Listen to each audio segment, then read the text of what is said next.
Je suis en compagnie de Gaétan Larouche, le président du club de curling de Port-Alfred. Bonjour, Monsieur Larouche, vous allez bien? Très bien. Bienvenue à Derry Hebdo. Et on va parler d'emblée de la 61e édition du club de curling. C'est pas rien. Oui, on amorce notre 61e saison. L'an dernier, on a célébré les 60 ans du club. On a fait une petite soirée pour souligner l'événement, qui a été un grand succès d'ailleurs. Oui. On voyait beaucoup de gens, beaucoup de monde. Ça a été très agréable. Puis ce qui est agréable aussi dans le curling, c'est un sport de groupe, c'est social. Là, Exact. Oui, c'est une activité sportive au départ, parce que ceux qui ont déjà joué savent à quel point ça demande quand même pas mal d'énergie. C'est aérobique un peu, hein? Oui, puis juste à titre d'exemple, une partie de 8 bouts, les joueurs numéro 1 et numéro 2 vont marcher tout près de 3 km à faire des allers-retours sur la piste. Hey, on ne dirait pas ça, mais non, les gens pensent pas ça. C'est quand même de la marche. Bon, quand je disais aérobique, c'est le souffle, c'est brosser, hein, les gens qui brossent, c'est très... c'est ça. C'est bon pour le cardio. Oui, puis là, vous êtes venu aussi nous parler que, justement, la saison débute.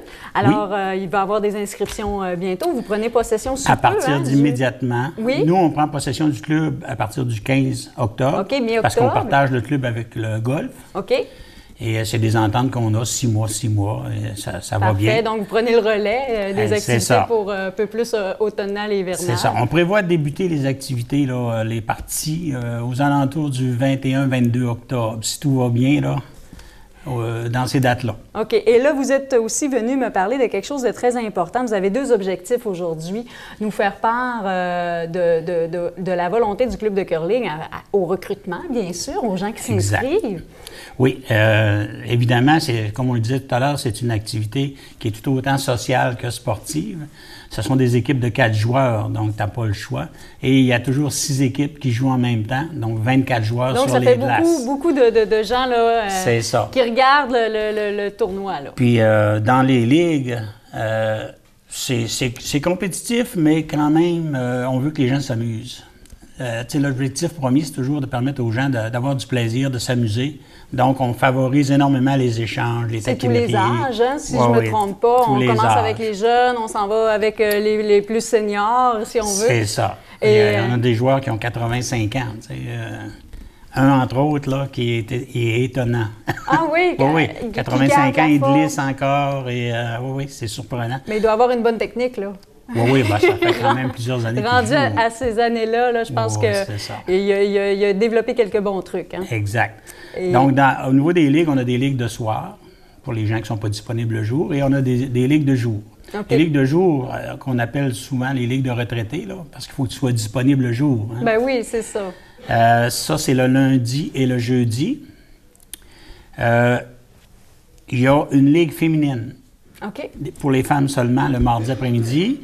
Et le mercredi après-midi, il y a une ligue qu'on appelle compétition. Ce sont des joueurs qui visent à faire les différents tournois de retraités qui existent dans la région du Saguenay-Lac-Saint-Jean. Chaque club a un tournoi. Alors, il y en a 7 au cours de la saison. Et on a les ligues de soir. Le lundi soir, mardi soir, mercredi soir. Habituellement, le lundi, ce sont des joueurs un petit peu plus novices. Et mardi, mercredi, c'est des joueurs un peu plus expérimentés. Mais il n'y a pas de règle vraiment. C'est ça, j'allais dire. Puis des fois, toujours le risque, mettons, moi, j'arrive très néophyte, très débutante là, dans le domaine. Il y a toujours la gêne, hein, des fois, de venir se greffer à des groupes comme ça qui sont déjà un peu plus avancés et tout. Qu'est-ce que vous aimeriez dire à ces gens-là qui n'osent pas s'inscrire? Généralement, nous, on donne des cliniques le dimanche matin. On donne des cliniques pour, justement, parfaire un petit peu les techniques. OK. Alors, on a 2 instructeurs qui sont là le dimanche matin. Donc, des formations? Qui vous enseignent, oui, c'est ça, qui vous enseignent les différentes techniques, qui vous font pratiquer des choses.